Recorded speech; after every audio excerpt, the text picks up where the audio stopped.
தேசப்பிதா மகாத்மா காந்தியின் பிறந்த நாளை முன்னிட்டு டெல்லி ராஜ்கோட்டில் உள்ள அவரது நினைவிடத்தில் இன்று பிரதமர் நரேந்திர மோடி மரியாதை செலுத்தினார். தேசத்தந்தை மகாத்மா காந்தியின் 157வது பிறந்த நாள் இன்று நாடு முழுவதும் கொண்டாடப்பட்டு வருகிறது. நாட்டின் பல்வேறு பகுதிகளில் மகாத்மா காந்தியின் சிலைகள் மற்றும் அவரது புகைப்படத்துக்கு அரசியல் தலைவர்கள் மரியாதை செலுத்தி வருகின்றனர். இந்த நிலையில் டெல்லி ராஜ்கோட்டில் உள்ள மகாத்மா காந்தியின் நினைவிடத்தில் இன்று காலை பிரதமர் நரேந்திர மோடி மலர் தூவி மரியாதை செலுத்தியுள்ளார். எதிர்க்கட்சித் தலைவர் எடப்பாடி பழனிசாமி வெளியிட்டுள்ள சமூக வலைதள பதிவில், நேர்மை, கண்ணியம், அகிம்சை என்கிற உயர்ந்த நெறிகளை கடைபிடித்து தன் வாழ்நாள் முழுவதையும் தாய் திருநாட்டின் விடுதலைக்காக அர்ப்பணித்து உலகமே வியந்த தலைமை திறன் மற்றும் தன்னலமற்ற பண்பின் உருவாக விளங்கியவர் தேசத்தந்தை மகாத்மா காந்தியடிகள் என கூறியுள்ளார்.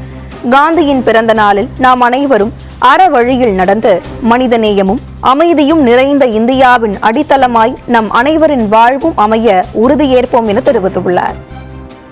பாஜக மாநில தலைவர் நயினார் நாகேந்திரன் வெளியிட்டுள்ள சமூக வலைதள பதிவில், போராட்டமும் வன்முறையும் மட்டும் தீர்வல்ல எனவும் அகிம்சை எனும் பேராயுதம் கொண்டு எதையும் வென்றெடுக்க முடியும் என்பதையும் உணர்த்தியவர் பெருந்தலைவர் மகாத்மா காந்தி என குறிப்பிட்டுள்ளார். கத்தியின்றி ரத்தமின்றி நம் பாரத தேசத்துக்கு விடுதலை பெற்று தந்து ஒரு தேசத்தை கட்டமைக்க அகிம்சை எனும் தத்துவம் போதும் என்பதை உலகிற்கு பறைசாற்றிய மாபெரும் தலைவர் மகாத்மா காந்தியை அவரது பிறந்த நாளில் போற்றி வணங்குவோம் என தெரிவித்துள்ளார். தேசப்பிதா காந்தியடிகள் கண்ட வறுமையற்ற சமத்துவம் நிறைந்த சகோதரத்துவத்துடன் கூடிய இந்தியாவை கட்டி எழுப்புவோம் என ஐஜேகே தலைவர் டாக்டர் ரவி பச்சமுத்து காந்தி ஜெயந்தி வாழ்த்து தெரிவித்துள்ளார். ஐஜேகே தலைவர் டாக்டர் ரவி பச்சமுத்து வெளியிட்டுள்ள அறிக்கையில், இன்று நமது பாரத தேசம் பெருமையுடன் கொண்டாடும் காந்தி ஜெயந்தி நாள் எனவும் சத்தியம், அகிம்சை என்னும் ஆயுதங்களால் உலகின் மிகப்பெரிய சுதந்திர போராட்டத்தை நடத்தி சென்றவர் தேசப்பிதா மகாத்மா காந்தி எனவும் தெரிவித்துள்ளார். தேசத்தந்தை காந்தியடிகள் நமக்கு சொல்லிக் கொடுத்தது எளிய வாழ்க்கை, உயர்ந்த சிந்தனை எனவும் அன்பால் வெல்ல முடியாதது எதுவும் இல்லை என்பதை அவர் வாழ்வால் நிரூபித்து காட்டிய பெருமைக்குரியவர் எனவும் கூறியுள்ளார்.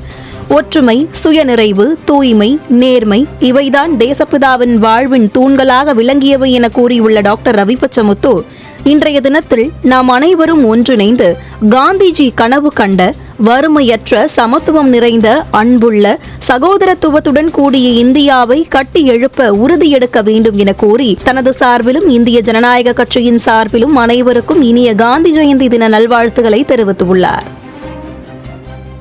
தேசப்பிதாவை கொன்றொழித்த மதவாதியின் கனவுக்கு செயல் வடிவம் கொடுக்கும் நிலையிலிருந்து இந்தியாவை மீட்க வேண்டும் என முதலமைச்சர் மு க ஸ்டாலின் தெரிவித்துள்ளார்.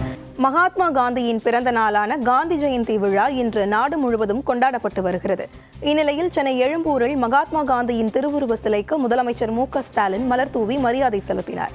இதைத் தொடர்ந்து முதலமைச்சர் வெளியிட்டுள்ள அறிக்கையில், பிரித்தாளும் சக்திகள் தலை தூக்கும் போதெல்லாம் அவற்றை எதிர்கொள்ளும் வலிமையை வழங்கும் ஆற்றல் கொண்டவர் காந்தியடிகள் எனவும், தேசப்பிதாவை கொன்றொழித்த மதவாதியின் கனவுகளுக்கு செயல் வடிவம் கொடுக்கும் RSS இயக்கத்தின் நூற்றாண்டுக்கு நாட்டின் தலைமை பொறுப்பில் இருப்பவரே அஞ்சல் தலையும் நினைவு நாணயமும் வெளியிடும் அவல நிலையிலிருந்து இந்தியாவை மீட்க நாட்டு மக்கள் அனைவரும் உறுதிமொழி ஏற்க வேண்டும் என தெரிவித்துள்ளார்.